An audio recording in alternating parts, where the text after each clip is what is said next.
Okay, thanks for joining us on Adventure Riding TV. We're in northern Thailand on the famous 1864 Curves Road. There's 2 bikes, 4 people, and absolutely loads of fun. Now this is video 2. If you have not yet watched video 1, I strongly recommend you go and check that out first. There's a link in the description below. We went from Chiang Mai to the Mae Surin Waterfall. We took in Doi Inthanon National Park and ended up in Mae Chaem. And that's where we start today's video. So we get lost in the mountains because there's no road signs, no internet connection, and at one point we had no idea where we were. We ended up stopping for a coffee with an absolutely amazing view. We visit the Thung Bua Tong Fields viewpoint, the Mae Surin Waterfall, and we take an unknown road that ends up in a bar in Mae Hong Son. Come and join us for the ride. We're looking forward to showing you all the sights. So when we woke up this morning in Mae Chaem, I'll be really honest, there was a couple of fuzzy heads because of the Thai spiced rum we had last night. So up and at 'em on the bike and straight back to the same exact cafe we were at the night before for coffee and breakfast. Okay, morning.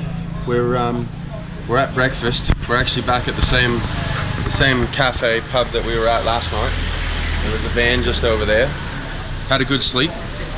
Day 1 was enjoyable, and we saw lots of great sights. I was really surprised how cold it was at the highest point. It was freezing. So we're here getting some breakfast today, and on to day 2 of the journey.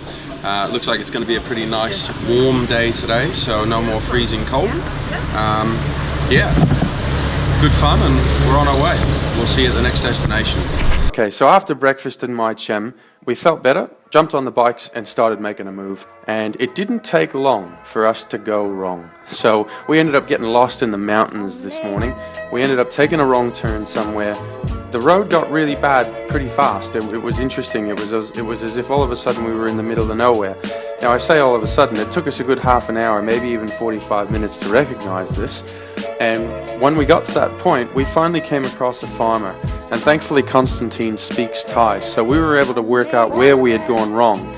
We got back on the right road, and we ended up stopping off at a beautiful spot for a coffee with a fantastic view. So nice cup of coffee to keep us going, and we knew that we had already spent an hour and a half that we hadn't planned on. So it was now going to be time to see if we could make up some time.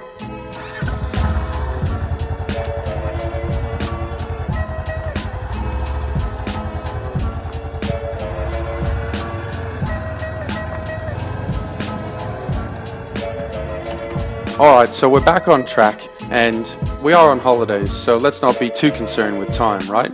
Next thing we take in was the Thung Bua Tong Fields viewpoint. Now, this is a really beautiful place. You've got the Myanmar mountains in the view, which are really the foothills to the Himalayas, so it's a stunning outlook. The best time to visit this place is between the end of November and the middle of December, as that's the time when the flowers are blooming, and it's meant to be an amazing sight to behold. It's literally just yellow flowers everywhere, all across the fields as far as you can see. So we didn't get to check that out, but if you can be there during that time, I think you're going to do really well, and it's supposed to be an awesome sight. Next destination is we take in the Mae Surin Waterfall, which is also a beautiful spot. Now there's an entrance fee for this place. It's meant to be 300 Thai baht per person, but we managed to only pay 600 Thai baht in total, and that was really because Konstantin speaks Thai and has a Thai driving license. So be prepared for when you go in yourself.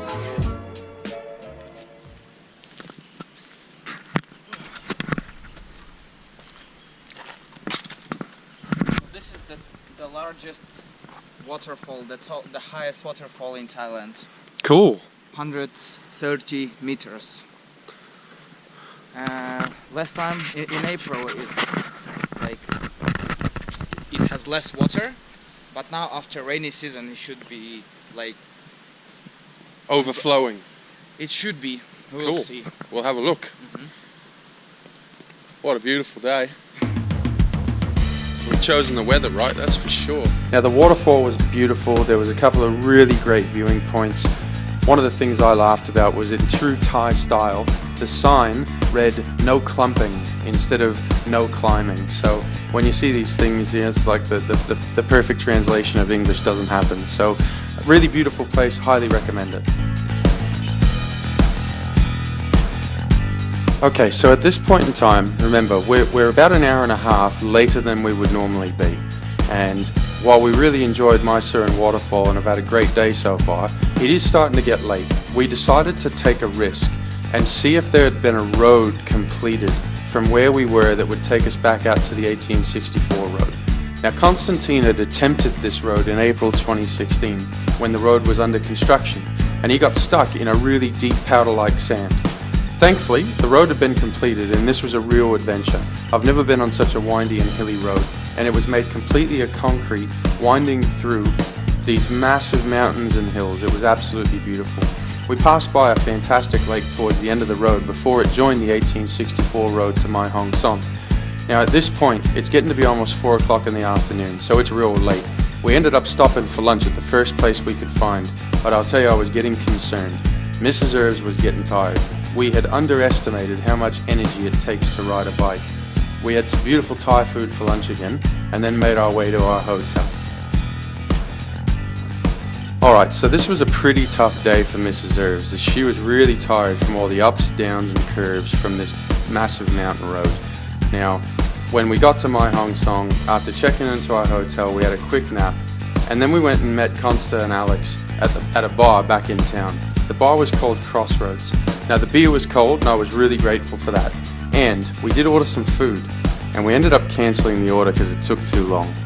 Now, Mrs. Irvs gets hangry. If you don't know what hangry is, it's what happens when you're too hungry. You get a bit angry. So we had organised to book in for massages next door. Well, when we went to get our massages, they were short-staffed, and it ended up that Mrs. Irvs didn't get a massage. That didn't help the way she was feeling about the day, because she was already really tired and sore. So she walked up the road to find another place and get a massage for herself. While we waited for her to finish, we went back to Crossroads and got another beer. And when Mrs. Irvs got back, she was finished. She wasn't happy, and I seriously started worrying about the longer term impact on her willingness to come on more motorbike riding holidays with me as of that day. After this, it was time to bring my bride back to bed. One thing was for sure. She definitely had a new appreciation for how much riding a bike can take it out of you. I'm really hoping I didn't screw this up on the first ride. Hey, thanks for watching video 2 of our ride through northern Thailand. If you haven't yet, make sure you subscribe to the channel so that you get all our best content first. On the next video that comes out, you'll find out whether or not Mrs. Irvs decides to hang up her helmet for good, or did we recover. We take in a temple in Mae Hong Son, we check out the Long Neck tribe and the road to Pai through Pied Canyon, we end up riding through some clouds and then returning to Chiang Mai for New Year's Eve. Thanks for being a part of the community. We'll see you in the next video.